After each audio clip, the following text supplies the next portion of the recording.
Dia sendiri sekarang dalam keadaan bingung dan pusing memikirkan banyak hal terutama tentang pesugihan yang ditawarkan oleh Nyai Handayani kepada dirinya. Apakah dia harus mengambilnya atau tidak? Aku mau ritual, tolong sampean tungguin, aku baru pertama di sendeng derajat ini, kata orang itu dengan malu-malu. Oh, iya mas, saya tungguin di sini, kata Wahyu. Kemudian pria parlente itu membuka koper yang dia bawa. Alangkah terkejutnya Wahyu ketika pria itu membuka koper itu. Bau amis segera menyerbak memenuhi hidung Wahyu. Mana mungkin Wahyu tidak penasaran. Akhirnya dia mencoba mengintip apa yang ada di balik koper itu. Dia mendapati sebuah ayam ceman yang sudah disembelih. Kemudian bunga setaman dan beberapa umbur rampel lainnya. Pria itu segera mengeluarkan semua persembahannya kemudian mulai membakar seikat dupa lidi yang dia keluarkan dari kantong koper. Semerbak bau dupa akhirnya mengalahkan bau amis dari ayam ceman itu. Pria itu langsung bersemedi di hadapan sajen yang telah dia siapkan. Bertapanya pria itu tidak lama. Setelah 15 menit bertapa pria itu bangkit dan mulai melarung ayam ceman yang dia bawa ke sungai di dekat sendeng derajat. Makasih ya mas sudah ditemenin, kata pria itu sambil menyerahkan beberapa lembar uang 100 ribuan ke tangan Wahyu. Loh mas, apa ini mas? Gak usah mas, kata Wahyu yang mencoba menolak uang itu. Wis tala mas, diterima. Saya ngelihat mas itu kayak saya ngelihat diri saya sendiri. Saya dulu orang yang kesucahan sama kayak mas, tapi sekarang udah gak lagi, kata pria parlente itu. Wahyu menghela nafas. Dia pada saat ini selain pusing karena memikirkan masalahnya, dia juga pusing karena tidak punya pegangan uang. Bahkan pada saat ini saja dia menumpang di warung Mbah Solikin. Akan sangat munafik apabila Wahyu mengatakan tidak butuh uang. Oleh karena itu pada saat ini Wahyu menerima uang dari pria itu. Pria parlente itu tersenyum ketika Wahyu mau menerima uang itu. Kemudian dia berkata, Mas, sampean pengen dengar ceritaku apa enggak? Gimana caranya aku bisa hilang dari kemiskinan?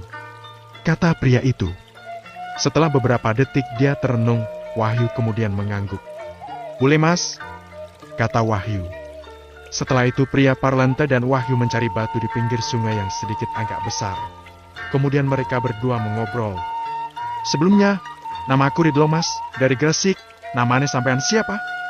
Tanya Ridlo sambil memperkenalkan diri. Namaku Wahyu mas, dari Malang, kata Wahyu. Gini mas Wahyu, pas saya tadi ketemu sama mas Wahyu, saya ini langsung teringat pas saya beberapa tahun yang lalu. Saya ini benar-benar kereh, benar-benar hina, benar-benar gak punya apa-apa. Bahkan mertua saya loh hina saya, kata Ridlo. Wahyu mengangguk sambil menyimak perkataan Ridlo. Pas dulu ya mas, saya ini juga bingung kayak mas sekarang. Terus saya nyari beberapa orang pinter di daerah Kecamatan Manyar, sama dukun sana saya disuruh untuk kemari, kata Ridlo. Pas zaman itu mas, aku bener-bener gak ada duit. Aku kesini gak naik bis atau mobil mas. Aku numpang truk sapi mas, bareng sama kotoran sapi, ditendangi sapi. Wes pokok kesengsara mas, kata Ridlo. Tapi prinsip aku gak nyerah. Aku pokoknya kudu bisa kesini buat ngerubah nasib. Aku wes kesel melarat mas, aku wes kesel dihina.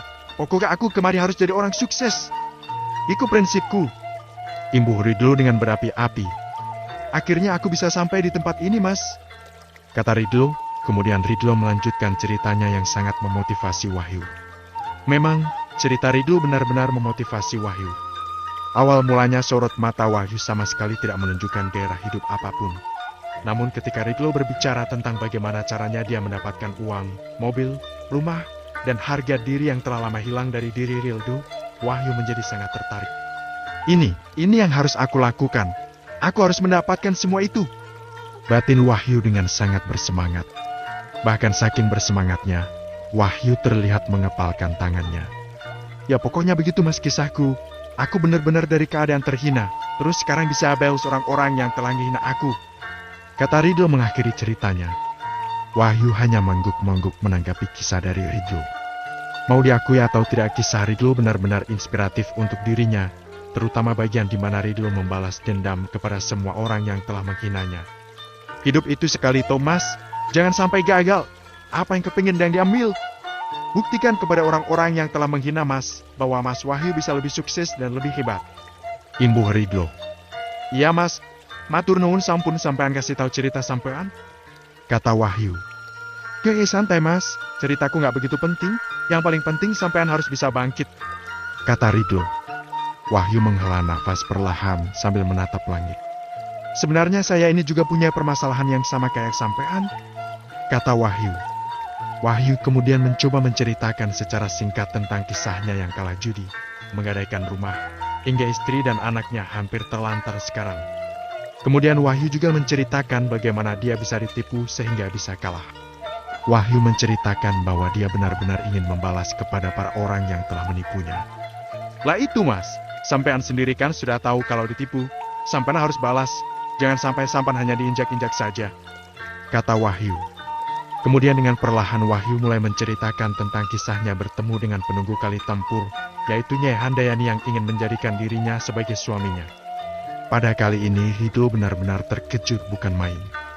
Lalu mas, sampean ini sudah mendapatkan petunjuk. Jalan sampean sudah jelas.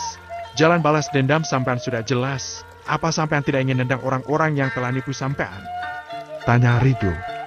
Ya pingin mas, jawab Wahyu. Lah yaitu, sampean ini adalah orang yang terpilih. Setahu saya orang yang ditemui seperti itu adalah orang-orang khusus. Artinya mas Wahyu ini orang spesial. Kenapa harus berpikir banyak kali? Kata Ridho. Tapi mas, sebelum Wahyu bisa menyanggah perkataan Ridho terlebih dulu berkata, Mas, sampean pengen sugih apa ndak?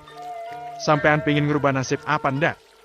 Apa sampean tidak kasihan ke anak istri sampean? Tanya Ridho. Saranku sampean ambil saja, sampean takut syarat-syaratnya tuh. Aku sudah tahu, kata Ridho. Dulu aku kira syarat-syaratnya berat, tapi syarat-syaratnya mudah kok. Sampean pastinya bisa kok memenuhi syarat-syaratnya, apalagi sampean ini orang pilihan, kata Ridho. Wahyu benar-benar terpengaruh dengan kata-kata Ridho. Dia seharusnya tidak terlalu memikirkan syarat pesugihannya ini. Palingan syarat pesugihan ini mudah karena dia adalah orang pilihan.